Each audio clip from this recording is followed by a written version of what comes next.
13 h ce mardi sur le front de neige. Tous attendent la réouverture du domaine skiable de Tignes, entièrement fermé depuis hier matin. Dans le ciel, un hélicoptère du peloton de gendarmerie de haute montagne de Bourg-Saint-Maurice.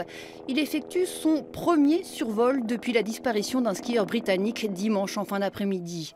Et pour cause, durant les dernières 24 heures, la neige n'a presque jamais cessé de tomber, 2 mètres en 2 jours.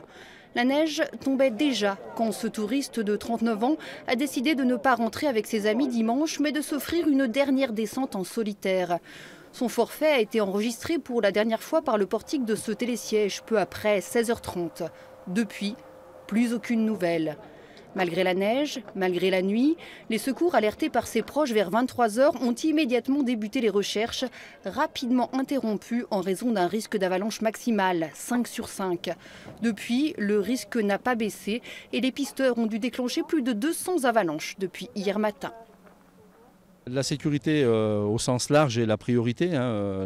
La sécurité des gens qui sont présents sur le territoire actuellement et bien entendu, il faudra bien aller secourir et retrouver cette personne. Maintenant, encore une fois, compte tenu du risque, il ne faut pas surexposer les personnels et dès lors que les conditions le permettront, les recherches reprendront. Les recherches pédestres n'ont toujours pas pu reprendre. Quant aux recherches aériennes, elles se sont poursuivies jusqu'à la tombée de la nuit. Sans résultat. En tout cas, l'espoir de retrouver ce skieur vivant semble aujourd'hui extrêmement mince.